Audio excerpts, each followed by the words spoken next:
How to let go and trust the universe. In this video, we are going to be going over exactly that topic, how you can actually start to let go and trust the universe in a real way that's going to help you to move more in alignment with what it is you actually want, to live more in the fulfilled way that you've been wanting to live. That's coming up next. Hi there, my name is Dave, and this is HeartSpace if you're new to the channel, where we are creating videos almost every single day to help you live life more in your way. And in my eyes, that is to live a life that's in flow with the universe, a life that allows itself to surrender to the universe so it can take you to the best possible place, to live a life of fulfillment, essentially. So if you want more videos and content that are going to help you to do that, make sure you hit that subscribe button and bell icon so you don't miss any of the future videos that we will create. So today I want to talk about how you can start to trust the universe, how you can start to truly let go and to trust the universe, because I really find that this is when the true magic happens. You know, I still experience in my life moments when I'm more in resistance to where the universe is taking me versus when I'm more in flow and I'm allowing myself to go where the universe is taking me. And there's such a stark contrast between the two. You know, when you're resisting where the universe is trying to take you, or you're not stepping through the doors that the universe is opening up for you, or you're not letting go of the things that the universe is trying to naturally take away from you because it only knows it's going to raise your vibration, it's going to take you to a better place. You know, it's a bit more of a struggle. You know, I've noticed, you know, things start to stagnate, things start to feel just worse and worse when I'm in that place, versus when I allow myself to flow with the universe, when I allow myself to let go of what I'm meant to let go of and to move towards what I'm meant to move towards.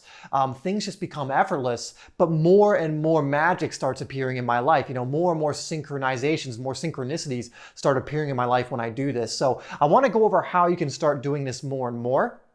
And I also want to give you an analogy, a way to think of this that can hopefully help you to get a more clear picture on what this is. So let's get into it.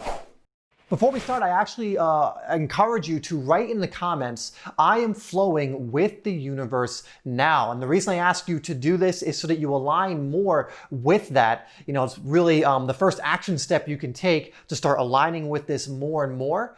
And again, what I'm going to be going over in this video is going to come back to this idea of actually taking action, because a lot of times the universe will bring us things, or there's a lot of opportunities you have to take action to move towards the things that would actually bring more fulfillment into your life or align you with that. And then we just don't take the action. So one very simple action you can take is, again, putting that in the comments. I am flowing with the universe now, to align with that, to affirm that. So put that down below and we'll get into how to do this. So I want to give you an analogy that's been given to me many times, and one I like to come back to because I think it really naturally explains this idea, and it's the river analogy. And it's just to imagine that you are going down a river. We can call this the universal river, you know, whatever we want. And the way most people are running their lives or living their lives when it comes to their relationship with the universe, I mean, most people don't understand that they even have that relationship, that they're co-creating with this force, with the universe, with God, with oneness, whatever you want to call it, with what you actually are and you actually are a part of. Most people aren't even aware of that. And so the way that ends up manifesting for them is they're in this river and they're doing one of two things typically. They're either resisting and holding on to something, so they're staying in place. Let's say it's a boulder or a rock on the river, and they're not allowing themselves to go naturally with the river, and they're instead holding on tightly to this boulder or rock. And usually the other way in which someone will fight the universe is it's the more by me, I'm going to make it happen type way, where instead of, again, going with the river, they're not holding on, they're not staying in place, but instead they are swimming against the current. And so the river is trying to effortlessly take them in a certain direction, you know, with the current of the river. And they're going like, nah, you know, I got to struggle, I got to strive, you know, I got to hustle, I got to do all this.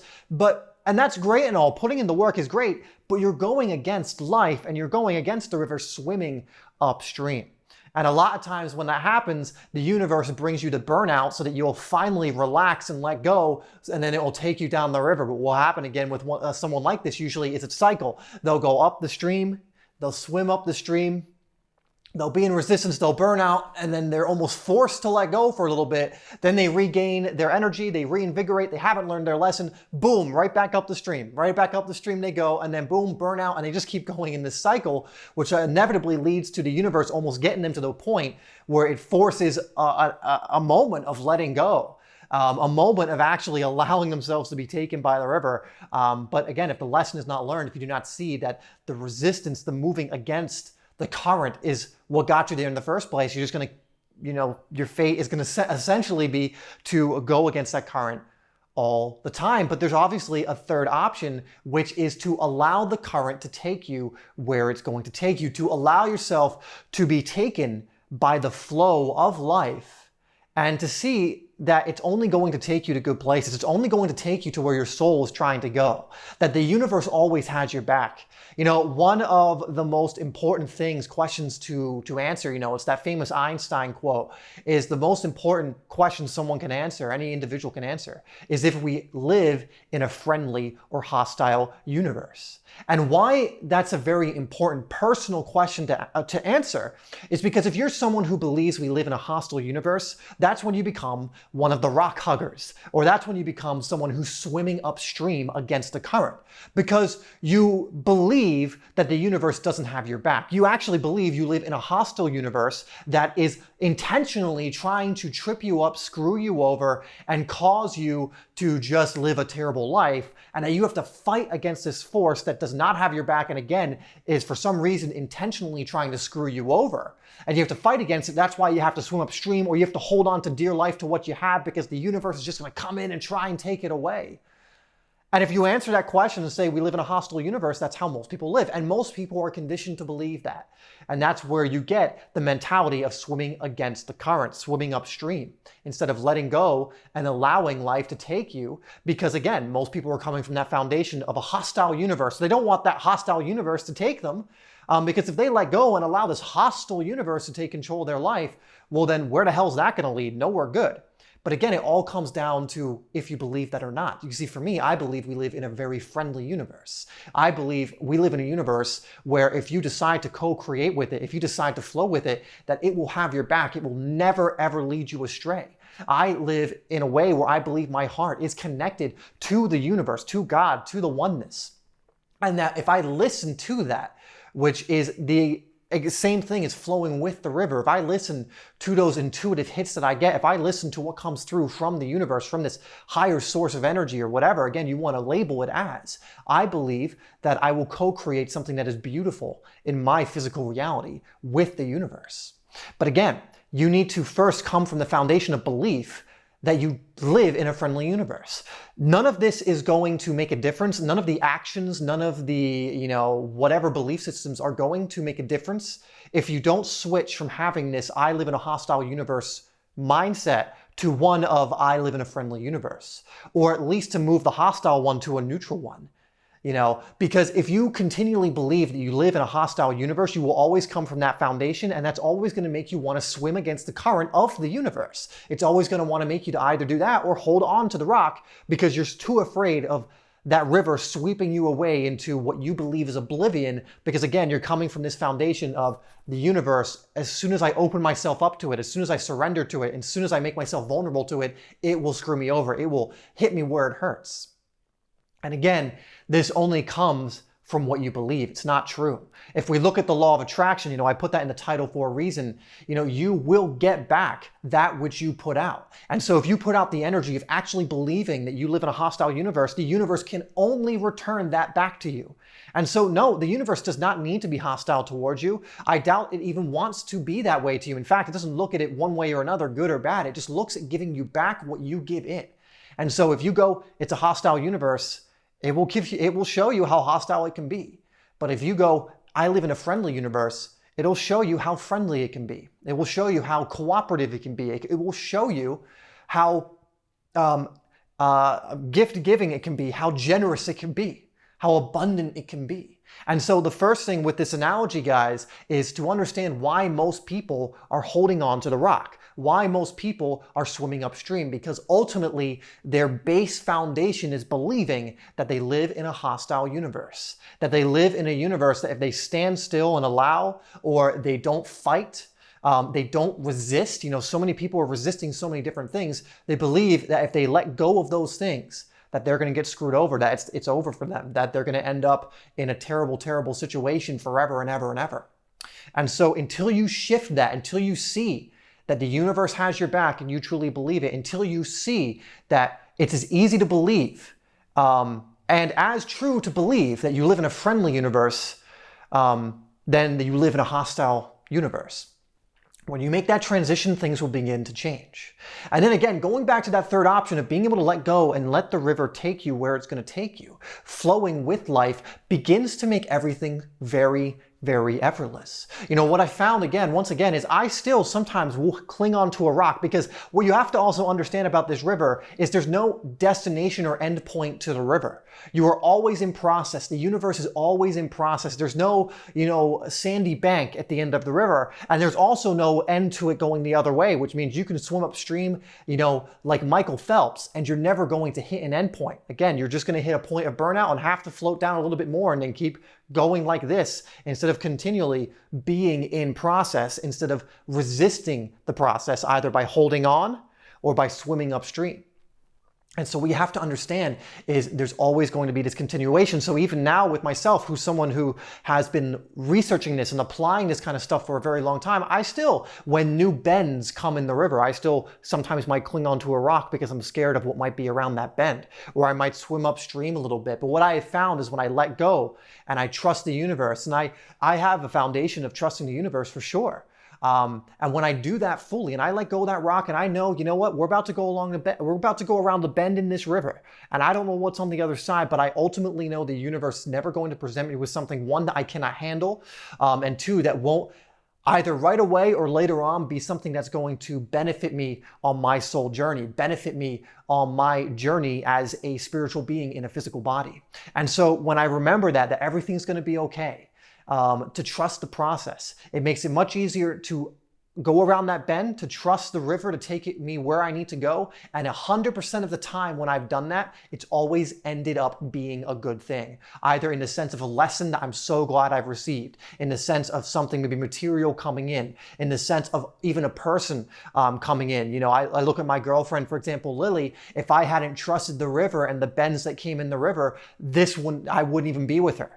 And so those kinds of things are open to you and will become open to you, whether it's having, an incredible partner come in your life, a business opportunity, or maybe even a friendship, a complete change in circumstance. Those things exist on the other side of the bend of the river. But you can't get to those bends. You can't get to where the river is naturally trying to take you, where the universe is naturally trying to take you if you're in resistance to it.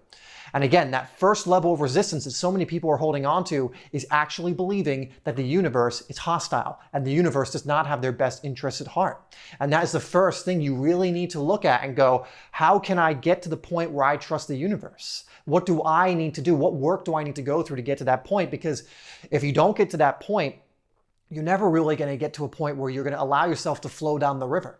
And sometimes it helps to just jump in and do it, to just trust and see where it takes you, to just listen to your intuition, listen to your heart, find out how to access those things.